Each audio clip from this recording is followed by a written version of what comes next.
Adalah tegak selalu, sekali tegak, sekali runtuh.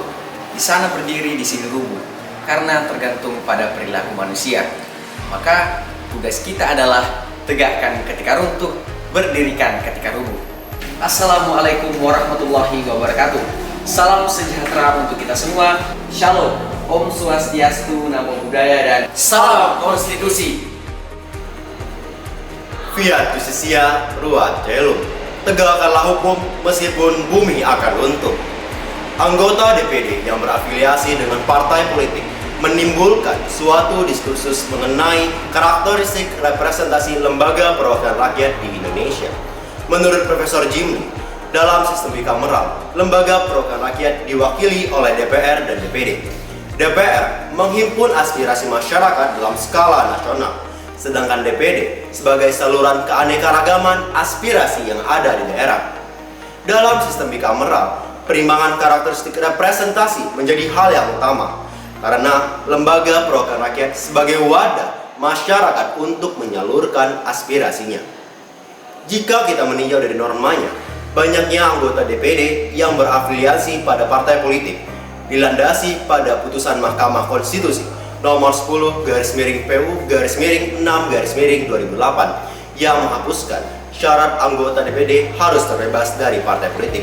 Hal ini berimplikasi pada Undang-Undang Nomor 8 Tahun 2012 tentang pemilihan anggota DPR, DPD, dan DPRD yang tidak mencantumkan ketentuan tersebut.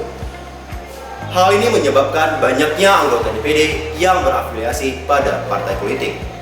Namun lebih lanjut pada putusan Mahkamah Konstitusi nomor 30/PU/6/2018 menyatakan bahwa anggota DPD harus bebas dari anggota partai politik. Dengan mengambil titik tolak tersebut menimbulkan pertanyaan, bagaimanakah pengaruh partai politik terhadap tugas dan kewenangan DPD serta relevansi kompatibilitas karakteristik partai politik terhadap kelembagaan DPD. Lebih lanjut, kami akan menerangkan secara komprehensif mengapa anggota DPD harus terbebas dari partai politik. Menurut Profesor Jimli Asyidiki dalam bukunya Pokok-Pokok Hukum Tata Negara Indonesia, anggota Dewan Perwakilan Daerah merupakan cerminan dari prinsip regional representation dari daerah-daerah yang ada di Indonesia. Dengan kehadiran DPD dalam Lembaga Perwakilan Indonesia, DPR didukung dan diperkuat oleh DPD.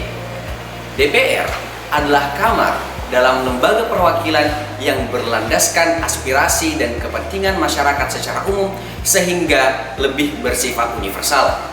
Sedangkan DPD adalah salah satu kamar dalam lembaga perwakilan yang menyalurkan keanekaragaman aspirasi daerah sehingga lebih bersifat parsial. Dengan adanya ketentuan, anggota Dewan Perwakilan Daerah yang bebas dari partai politik mempertegas perbedaan kepentingan yang dibawakan oleh anggota Dewan Perwakilan Daerah dan anggota Dewan Perwakilan Rakyat. Pertanyaan yang timbul kemudian adalah, apakah anggota Dewan Perwakilan Daerah yang berafiliasi dengan partai politik lantas mendistorsi paham prinsip keterwakilan daerah yang dibawakan oleh anggota Dewan Perwakilan Daerah?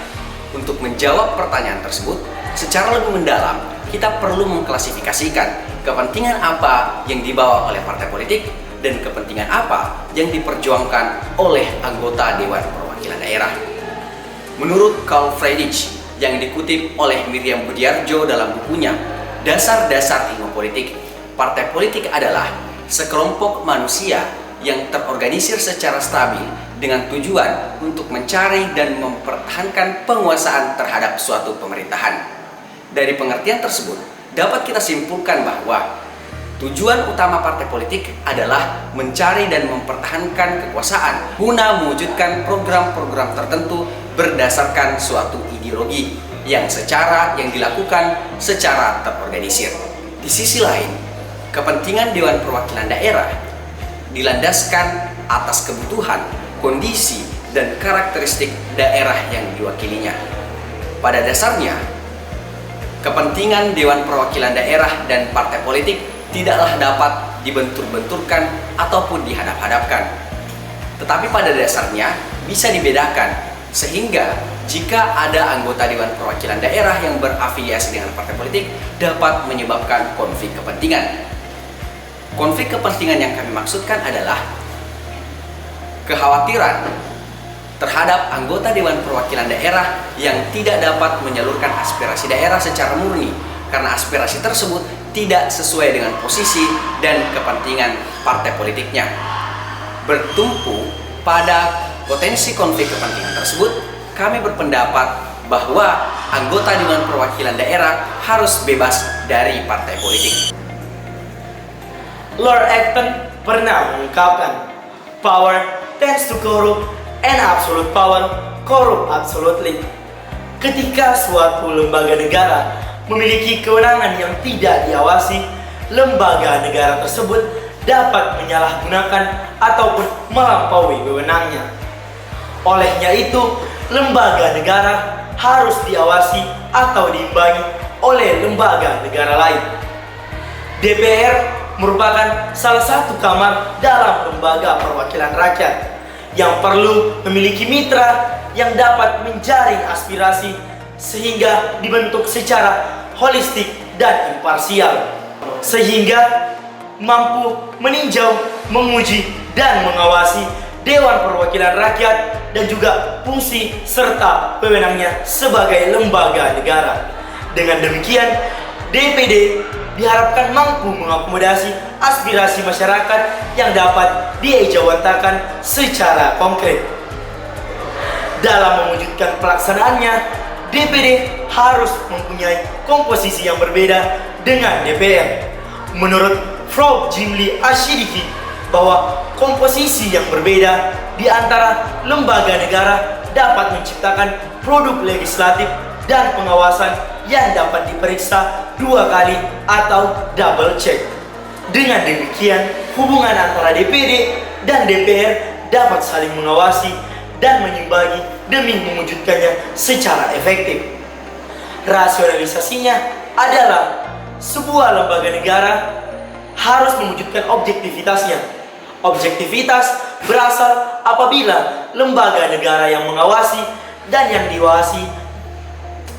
Objektivitasnya akan terjadi apabila lembaga negara yang mengawasi dan lembaga negara yang diawasi berasal dari kelompok yang berbeda. Olehnya itu, lembaga perwakilan harus bebas dari anggota partai politik. Menurut Jane Acting, bahwa anggota lembaga perwakilan harus dari tempat yang berbeda dikarenakan akan berpengaruh terhadap mekanisme check and balances. Oleh karena itu, dapat kita simpulkan bahwa dengan adanya anggota DPD yang berafiliasi dengan partai politik dapat menimbulkan masalah dengan mekanisme check and balances sebagai lembaga perwakilan daerah. Demikian presentasi kami terkait anggota Dewan Perwakilan Daerah bebas dari anggota partai politik. Salam hangat dari kami dan salam konstitusi.